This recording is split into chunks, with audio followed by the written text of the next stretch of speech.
नमस्कार दोस्तों, PCS up to date programme में आपका स्वागत है। दिन भर चर्चा में रहे नेशनल इंटरनेशनल इंपॉर्टेंट इवेंट्स के साथ साथ राज्य स्तर की सूचनाओं को कवर करने वाले इस प्रोग्राम को इस तरह से डिजाइन किया गया है कि आपकी परीक्षा में इससे सवाल बन सके।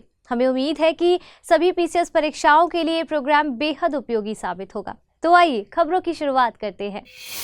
हाल ही में भारत सरकार ने जलवायु परिवर्तन का मुकाबला करने और सस्टेनेबल लिविंग को बढ़ावा देने की दिशा में एक महत्वपूर्ण कदम उठाते हुए मेरी लाइफ मोबाइल एप्लीकेशन को लॉन्च किया है। ये ऐप प्रधानमंत्री के मिशन लाइफ से इंस्पायर्ड है और इस रेवोल्यूशनरी ऐप का उद्देश्य युवाओं को सशक्त बनाना और इन्वायरमेंटल चैलेंजेस का समाधान करने में उनकी एक्टिव पार्टिसिपेशन को इनकरेज करना है। मेरी लाइफ ऐप मिशन लाइफ पर की जा रही प्रोग्रेस को ट्रैक करने के लिए एक स्ट्रक्चर्ड वे बनाने में मदद करेगा। यह यूजर को लाइफ रिलेटेड 5 सब्जेक्ट्स के तहत कार्यों की एक सीरीज में भाग लेने को गाइड करेगा, जैसे save energy, save water, single use plastic को कम करना, सस्टेनेबल फूड सिस्टम और हेल्दी लाइफस्टाइल को अपनाना है। साथ ही पर्यावरण मंत्रालय ने माई लाइफ के लिए 2 डेडिकेटेड पोर्टल भी विकसित किए हैं ताकि एक स्ट्रक्चर्ड रिपोर्टिंग फॉर्मेट तैयार किया जा सके और लाइफ पर की जा रही प्रगति की भी ट्रैकिंग हो सके। हाल ही में अभ्यास समुद्र शक्ति 23 सुर्खियों में बना हुआ है।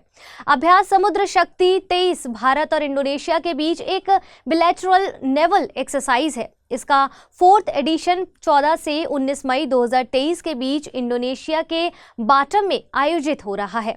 आपको बता दें कि दोनों देशों के बीच हो रहे अभ्यास समुद्र शक्ति का उद्देश्य नौसेनाओं के बीच इंटेरोपरेबिलिटी, इनहैंसिंग जॉइंटनेस और म्यूचुअल कोऑपरेशन को बढ़ावा देना है।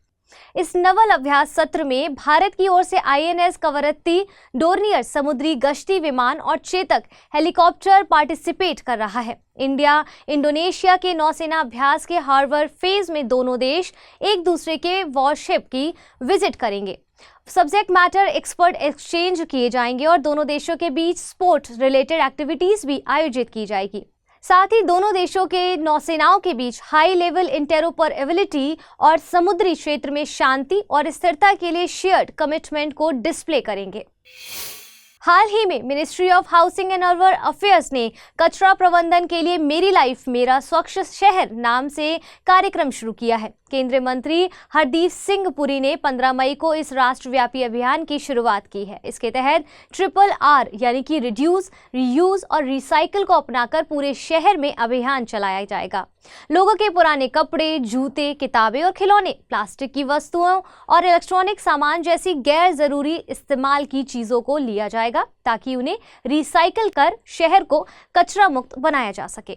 गौरतलब है कि यह अभियान 5 जून यानी कि विश्व पर्यावरण दिवस तक सभी वार्डों में चलाया जाएगा। और आपको ये भी बता दें कि मेरी लाइफ मेरा स्वच्छ शहर का समापन 5 जून 2023 को the pales for life resolution के साथ होगा, जिसे विश्व पर्यावरण दिवस के अवसर पर सभी के द्वारा प्रशासित किया जाएगा। एक बार फिर एलॉन मस्क की कंपनी स्पेस एक्स सुर्खियों में बनी हुई है, पर इस बार सिर्फ एक सहयोगी के रूप में। आइए जानते हैं पूरा मसला क्या है। दरअसल एरोस्पेस कंपनी वास्ट की योजना अगस्त 2025 तक उसके हेवन 1 स्टेशन को लॉन्च करने की बात कर रही है। इसके लिए वह एलन मस्क की स्पेस कंपनी स्पेस एक्स से साझेदारी कर रही है। वास्ट स्पेस की वेबसाइट पर दी गई जानकारी के अनुसार स्पेस एक्स के फॉल्कन 9 रॉकेट की मदद से मिशन को लॉन्च किया जाएगा और 30 दिनों के मिशन के दौरान 4 अंतरिक्ष यात्री हेवन 1 स्टेशन में रहेंगे। गौरतलब है कि हेवन 1 एक छोटा स्टेशन है और इसका आकार स्पेसएक्स के कैप्सूल जितना बताया जाता है। यही वजह है कि 4 अंतरिक्ष यात्रियों से ज्यादा को इस मिशन का हिस्सा नहीं बनाया जा रहा है। वास्ट के मुताबिक अगस्त 2025 तक एक कमर्शियल स्पेस स्टेशन को शुरू किया जाएगा, जिसे हेवन 1 कहा गया है।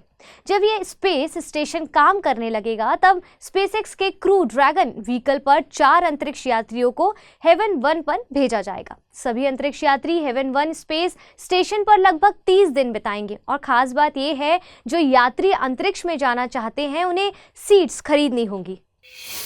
एक अध्ययन में सामने आया है कि बढ़ते ग्लोबल वार्मिंग से आर्कटिक के परमाफ्रॉस्ट पिघल रहे हैं।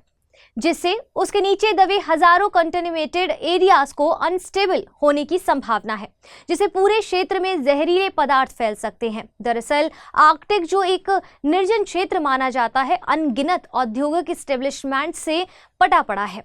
इन औद्योगिक सुविधाओं से निकलने वाले जहरीले कचरे को परमाफ्रॉस्ट में दबा दिया जाता है। इसके पीछे की सोच ये थी कि ये हमेशा दबा रहेगा, लेकिन ग्लोबल वार्मिंग से परमाफ्रॉस्ट के पिघलने का खतरा अब मंडरा रहा है, जिससे ये टॉक्सिक्स बाहर आ सकते हैं। आपको बता दें कि अगस्त 2021 में आईपीसीसी की लेटेस्ट असेसमेंट रिपोर्ट में पहले ही चेतावनी दी गई थी कि ग्लोबल वार्मिंग बढ़ने से आर्कटिक परमाफ्रॉस्ट में कमी आएगी और जमीन के थॉइंग से मीथेन और कार्बन डाइऑक्साइड जैसे ग्रीन हाउस गैसों के उत्सर्जन की संभावना होगी। आपको बताते चले कि परमाफ्रॉस्ट अर्थ का वह हिस्सा है जो लगातार कम से कम 2 साल के लिए 0 डिग्री सेल्सियस या उससे कम तापमान पर जमा रहता है। ये स्थायी रूप से जमे हुए मैदान आर्कटिक क्षेत्रों जैसे ग्रीनलैंड, अलास्का, कनाडा, रूस और ईस्ट यूरोप में पाए जाते हैं। तो फिलहाल के लिए इस सेशन में इतना ही। जल्द मिलेंगे एक और नए सेशन के साथ, तब तक के लिए धन्यवाद।